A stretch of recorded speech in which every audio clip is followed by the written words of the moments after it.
ರಕ್ಷಣೆ ಎಂಬುದು ನಿನ್ನ ಬಾಯಿಯಿಂದ, ಹೃದಯದಿಂದ ತೆಗೆದು ಹಾಕಬೇಕು. ಕೆಲವರು ತುಂಬ ಚತುರರಾಗಿರುತ್ತಾರೆ, ಎಲ್ಲ ರೀತಿಯ ಯುಕ್ತಿಗಳನ್ನು ಪ್ರಯೋಗಿಸುತ್ತಾರೆ. ಇತರರ ಬಗ್ಗೆ ಹೀಗೆ ಹೇಳಿದರೆ ಹೀಗೆ ಆಗುತ್ತದೆ, ಹೀಗೆ ಮಾಡಿದರೆ ಹೀಗೆ ಆಗುತ್ತದೆ ಅಂತ. ಅಂತಿಮವಾಗಿ ಇದು ಬರುತ್ತದೆ.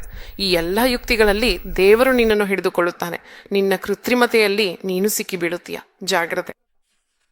ನಿನ್ನ ಪಾಪವನ್ನು ನಾನೇನ್ ಮಾಡಲಿ, ಅದು ನಿನ್ನನ್ನು ಹಿಡಿದುಕೊಳ್ಳುತ್ತದೆ ಯಾವಾಗಲೂ. ಇಂತಹ ಮೂರ್ಖತನವನ್ನು ಎಂದಿಗೂ ಮಾಡಬೇಡ. ನಿಜವಾಗಿಯೂ ನಡೆಸು. ಹೌದು ಎಂದರೆ ಅದು ಸತ್ಯ, ಸುಳ್ಳಿಲ್ಲದ ಜೀವನ. ನಿಜವಾಗಿಯೇ ನಡೆಸಬೇಕು. ಅಂದ್ರೆ ಕೆಲವರು ಇತರನ್ನು ಬಳಸ್ಕೊಂಡು ಬೀಸಾಡ್ತಾರೆ.